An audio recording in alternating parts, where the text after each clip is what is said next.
Un dadaïste belge, Clément Pansart.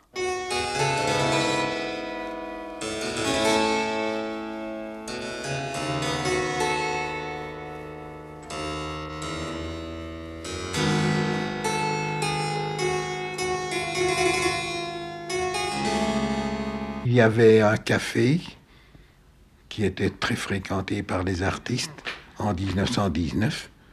Dans ce café, le soir, les prostituées attendaient de table en table la clientèle qui tardait à venir.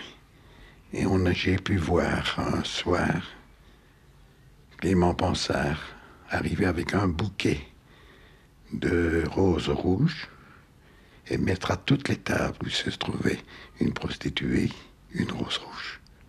Il faisait cette distribution avec une gravité cérémonieuse.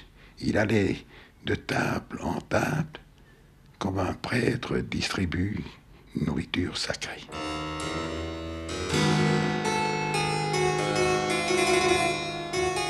J'ai rencontré Clément Pansart une seule fois dans ma vie. C'était au Diable au corps, ce cabaret d'étudiants, de peintres, de rapins, qui se trouvait donc rue aux Choux. Pansart était debout, il parlait, et nous sommes arrêtés immédiatement sur le seuil, en somme fascinés. Il était grand, très maigre, on avait l'impression d'une sorte de faucheur, un échalas, mais possédé d'un feu intérieur intense.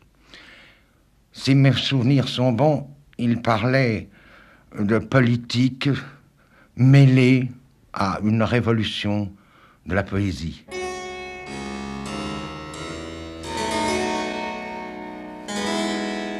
Pierre Bourgeois et Albert Lepage nous traduisaient l'impression que leur avait faite celui qu'il est convenu d'appeler le dadaïste belge. Clément Pansart ne se limita pas pour autant à ses apparitions nocturnes. Il découvrit les expressionnistes allemands, il publia 3 plaquettes de poèmes intitulées Pampan au cul du nu nègre, Bar Nicanor et L'apologie de la paresse. Il lança la revue Résurrection, il fut aux origines de la revue Ça ira, puis partit pour Paris à la suite de circonstances que Louis Aragon a bien voulu nous rappeler. Je pense à quelqu'un que j'ai bien connu et qui était Clément Pansart. C'est quelqu'un dont plus personne ne parle, pas seulement pour le nommer, mais qui n'a aucune place dans la littérature belge ou française. Moi, quand je l'ai connu, c'était au moment où il est arrivé à Paris. Ça devait être en 1920. Dans l'autre guerre, Pansart, en Belgique, avait besoin de gagner sa vie et de manger comme tout le monde. Et il avait finalement trouvé du travail. Il était devenu le précepteur des enfants de Karl Sternheim. Karl Sternheim était officier allemand occupant la Belgique. J'ai ensuite souvent parlé de lui avec Mops Sternheim, par exemple. Et lorsque les Allemands ont quitté le pays, il était naïvement et simplement, ne pensant pas avoir rien fait de mal, sur le pas de sa porte. Et les gens qui passaient dans la rue sont tombés sur lui, l'ont injurié, sali, battu et laissé pour mort. Alors il a quitté son pays, il est venu en France. Avec l'atmosphère qui a été celle de la lutte contre le nazisme, il est bien évident que ceci prend un tout autre caractère. On a facilité de dire que c'était un collaborateur. Je dois dire que moi, qui dans ce domaine, mes responsabilités ne les crains pas, j'ai beaucoup aimé Pansart précisément à cause de l'injustice qui lui avait été faite alors. Il avait pris contact avec moi d'une part et avec les surréalistes en général. Et puis assez rapidement, à cause d'un certain ostracisme qui régnait même dans ce milieu, il avait été mal vu. Il avait un accent, imaginez-vous. Mais pour ce qui est de moi, j'ai toujours eu, par rapport à la Belgique, un préjugé anti-baudelairien. J'ai toujours senti, parce que j'aime d'autre part Baudelaire, que j'avais en contrepartie quelque chose à réparer. Et si on relit Bar Nicanor très particulièrement, j'estime qu'il y avait un ton appartenant à Pansard qu'on n'a retrouvé nulle part ailleurs. Et peut-être que ce qui me plaît dans Pansard, c'est précisément que ça n'a jamais pu être imité.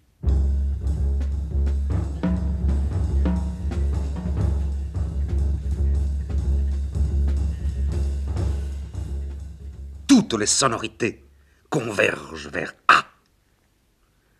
Le nouveau-né m'a posé ce problème. Chevauche mon âme, la rotule au genou, froufroute une délectation en A. A primitif, A primordial. Et le cynisme du barman nègre. Au tango, son visage est ciré de noir. Ses lèvres rient en nid rouge. Ah, de l'alpha la fraîcheur appassionnée. Suis donc la trajectoire du temps. Dans l'attente sucent un soda les danseuses. Les gorges nues sourient. Anémique, le plongeur poitrinaire cure ses dents. Entre, tardif, le noceur, ennuyeusement attendu. Orchestre aigu. Oh, l'oméga accompagne le râle. Mollets effilés au mouvement de syphilitique. Affamés applaudissent. Oh, je crève, mais vive le noceur, rédempteur quand même.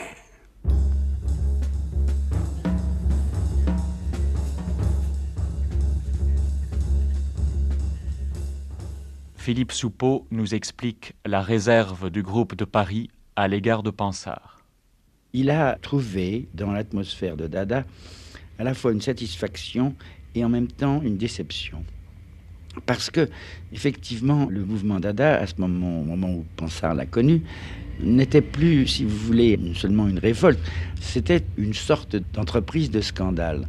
Et Pansard a tout de suite vu ce qu'il y avait, si vous voulez, de spectaculaire, et ça l'a un peu déçu. Il aurait voulu, si vous voulez, aller plus profondément dans la révolte que dans le spectacle. Mais à ce moment-là, nous étions lancés dans une sorte de série de manifestations organisées par Tzara, et je dois dire qu'il n'y a pas participé de cœur, de volontiers.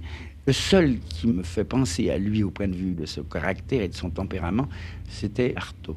Sa personnalité était extrêmement forte, et je me souviens que, par exemple, il a beaucoup impressionné un homme qui était difficile à impressionner, qui était Picabia. Picabia avait le sens de cette espèce de force qu'il y avait chez Pansard. Il avait un côté tragique, c'était extraordinaire. Il s'appelait Clément, ce qui était un nom insensé quand on pense à son personnage. C'était une sorte de contradiction. C'était un révolté. Il avait cette espèce de puissance de la révolte qui n'existait pas chez beaucoup de gens, mais qui chez lui était quelque chose de vital. Paul Neuhaus, qui dirigeait à la suite de Maurice Vanesch la revue Ça ira, nous donne lecture d'une lettre que Pansard leur avait adressée de Paris le 18 mai 1922. C'est un document sur le différend entre Pansard et les dadaïstes français. Cher monsieur, avez-vous lu la lettre de Picabia dans Comédia du 11-5 avec suite le 7 mai, par laquelle il se détache des dadas? Demain ou après-demain paraît dans le même journal un article de moi, dans le même sens, mais qui fera plus de bruit encore. Déjà ce matin très tôt, Aragon est venu me réveiller. La discussion a duré jusque midi, dans l'intention chez lui de me convaincre et de retirer mon article. Lisez cela. C'est dramatique, tragique et rigolo. Voilà une bonne définition de Dada. Notez que le combat entre pré et post-Dada se livrera avec les armes prestige et l'argent. Ne vous effrayez pas, même en littérature comme en art en général, l'argent l'emporte. C'est précisément ce qu'Aragon, jusqu'ici mon meilleur ami, Breton, Tzara, etc., redoute. Je regrette mon action néfaste pour eux, mais concluez, après mon histoire du portefeuille, il s'agit d'un vol et d'une discussion après coup, mélangée d'insultes entre Breton et moi, Il n'y a d'ailleurs que la mauvaise volonté de cet ancien ami qui m'a révolté, quoique tout ce qui arrive était dans l'air. Oh, là-dessus, la vie continue toujours. Au fond, Paul Neuss, comment avez-vous fait la connaissance de Pansard? Nous avons connu Clément Pansard simplement comme le collaborateur occasionnel de Ça ira. La revue lui plaisait, il nous envoie un texte, et la revue devenait de plus en plus d'avant-garde parce que le premier numéro était un numéro qui avait des tendances, même si je puis dire, flamingantes. Mais vous savez qui nous tapait sur les doigts? Theo van Doesburg. Theo van Doesburg qui nous disait, vous n'allez tout de même pas faire de la Vlaanderen Überall, et qui nous disait, voyons, soyez raisonnables, le mouvement d'avant-garde doit avant tout être international et ne tenir compte d'aucune espèce de nationalisme. Voilà l'origine, et c'est surtout Theo van Doesburg qui a eu une influence sur Ça ira et qui nous a mis en rapport avec les avant-gardistes allemands, anglais, et c'est Clément Pansard, lui, qui nous mettait en rapport avec les Français. Mon Pampan et bien d'autres œuvres, parues ou à paraître encore, ont été écrites en 1916, 1917, 1918, alors que j'ai appris l'existence de Dada en 1919, quand j'étais chez Karl Einstein à Berlin. À Paris, je devais découvrir bientôt que j'étais bien loin de Dada. J'étais d'accord avec Einstein lorsqu'il m'écrivait que Dada est un calembour qui pète trop longtemps. En effet, car le groupe des dadaïstes épatait le bourgeois de Paris par les mêmes moyens qu'employait ce bourgeois, et depuis longtemps, mais supérieurement alors, pour exploiter son idéologie bourgeoise. Dès lors, Dada avait vraiment perdu sa raison d'être. À plusieurs dadaïstes manquait certainement un critérium clair et net. Ne sachant pas très bien ce qu'ils voulaient, ils étaient entraînés dans le courant qui essaya de rétablir l'ancien équilibre de 1914. Ils proclamaient la négation, et passant à l'affirmation pour eux-mêmes, ils le faisaient à la remorque de Gide ou vaguement de Stéphane Mallarmé. Dada n'était plus, en dernière analyse, que Tam Tam réclame.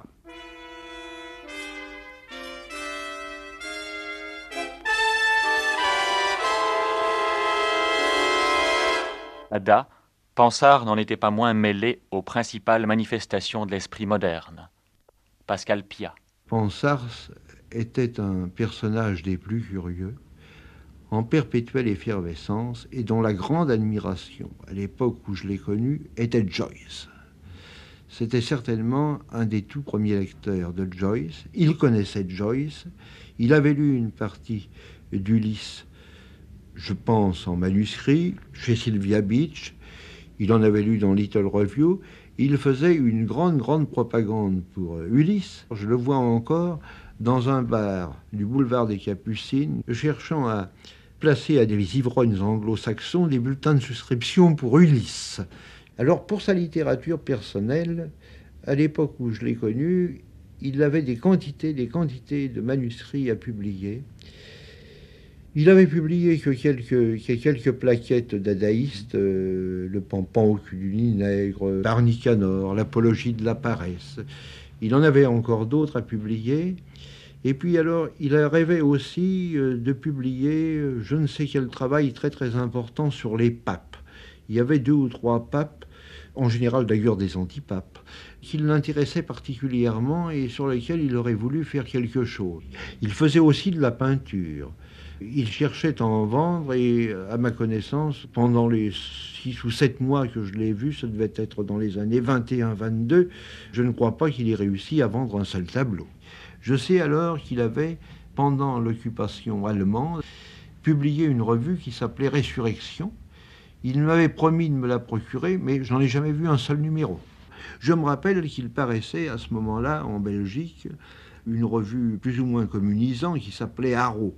N'est-ce pas? Eh bien, il était, tout en étant lui-même fort révolutionnaire, enfin aussi nihiliste qu'on peut l'être, il était très hostile à Haro parce que ces gens-là prétendaient instituer un ordre nouveau. Lui, il n'était pas du tout partisan d'un ordre nouveau. Il fallait tout foutre en l'air et puis on verrait bien après.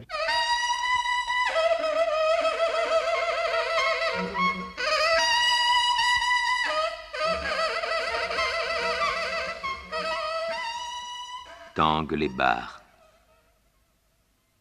Les finances pirouettent sur la tête. Dédoubler les grosses caisses. Battre.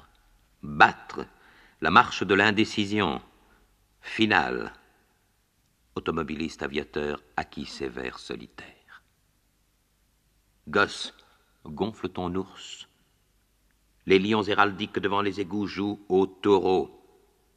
Chevauche les ceintures de l'heure des moteurs à 220 chevaux. Torpille de rire, éclate.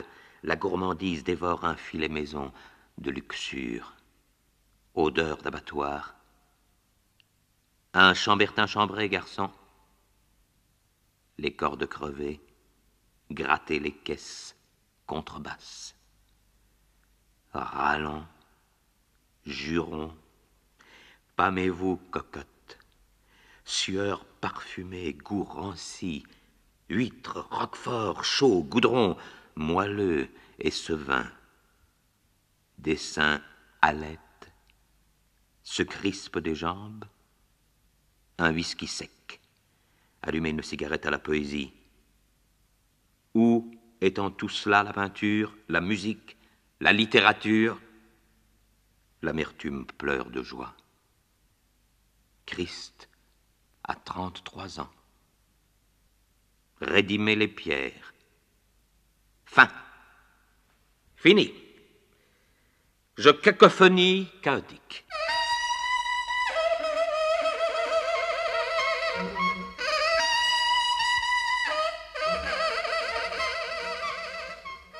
À Paris, Pansard avait amené son fils. Clément Pansard, vous vous appelez Clément Pansard comme votre père? Oui, mais quand j'étais petit, mon père m'appelait Ananga. Il avait fait des recherches sur les civilisations orientales et certainement ce prénom hindou l'avait frappé. Mon prénom est Ananga, donc, sur ma carte d'identité. Vous souvenez-vous de ce qu'on pourrait appeler l'aventure parisienne? Je me souviens que mon père est venu presque me kidnapper. Il m'a enlevé à ma mère et il m'a emmené avec lui à Paris, où j'ai vécu pendant quelques mois. Il a dû rentrer à l'hôpital étant assez malade, donc assez gravement malade. Et il m'a placé dans une institution religieuse où il comptait venir me reprendre au sortir de l'hôpital. Mais seulement sa maladie s'étant aggravée, il a dû rentrer en Belgique et il est mort à l'hôpital Saint-Pierre. Sans avoir dit à ma mère, ni à aucun de ses frères ni sœurs, où il m'avait placé. Et ma mère a eu beaucoup de mal à me retrouver. Ça a pris, je crois, 3 ou 4 mois avant qu'elle puisse avoir de mes nouvelles et pouvoir venir me rechercher. Willis Curmans, médecin bruxellois, avait soigné Pansard lors de son retour. La maladie de Pansard était une maladie qu'on identifiait très mal à l'époque, que nous appelons maladie de Hodgkin et qui est une lymphogranulomatose maligne. Et s'accompagne d'un prurite abominable. Ce malheureux était donc toujours malade, affaibli, épuisé, et avec ce prurite qui l'empêchait vraiment de travailler, de faire quoi que ce soit. Et d'après vous, cette maladie a eu une incidence, une influence sur sa manière de penser, de vivre? Ça n'est pas discutable à mon avis, parce que le début de cette maladie est très insidieuse. Il ne savait pas travailler, n'est-ce pas? Il ne dormait pas. Il passait des nuits sans dormir. Son éloge de la paresse qu'apparue, je crois, en réalité devrait s'appeler plutôt procès-verbal de l'impuissance. Il se disait paresseux, mais en réalité, c'est parce qu'il était devenu incapable de produire, de travailler, n'est-ce pas?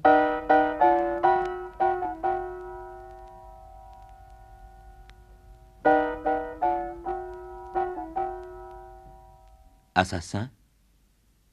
Qui? Moi, assassin? Divinement je paresse. Tu perds ta contenance. Tes phares aussi s'écaillent. Tu deviens hydropique. Pauvre philosophe asthmatique. Tu te sauves. Ne perds pas ton ventre. Adieu, âge d'or.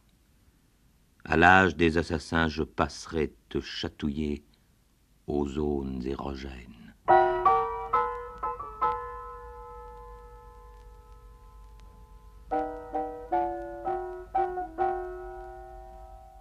Je paresse. Le fier mutisme indifférent du poisson dans l'eau. La silencieuse insouciance de l'escargot sous la feuillée. Je sens les arômes de la mielée. L'arbre déambule. Le soleil broute l'herbe. Mystère.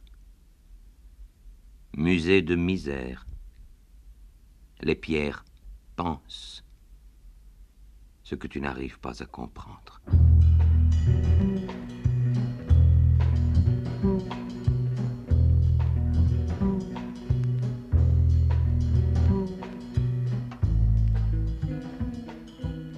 Gaston Dehoy, rédacteur à la revue Résurrection, est l'un des meilleurs amis de Clément Pansart. J'ai assisté presque à ces derniers moments.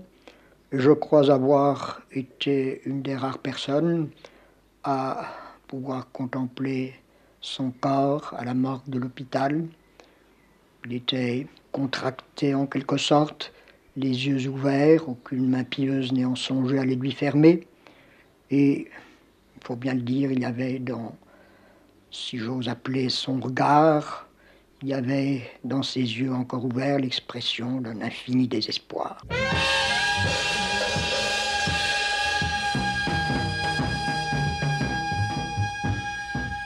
La guerre a mitraillé principes, paroles et rêves avantageusement. Les jérémiades peuvent intéresser les poètes neurasthéniques. La science populaire enseigne infailliblement que la réalité habite l'intestin grêle. C'est pourquoi que la masse exige avant tout la satisfaction de l'œsophage jusqu'à l'anus, et comme complémentaire après digestion accorde encore en gracieuse libéralité l'acte, comme le possesseur donne l'aumône. Le ventre régit l'oscillation barométrique de la majorité vers la droite ou vers la gauche, et c'est la seule logique du monde animé. Ne pas qualifier cette constatation de scepticisme. Au contraire, le feu d'artifice du gâchis procure un humour d'un comique crevant.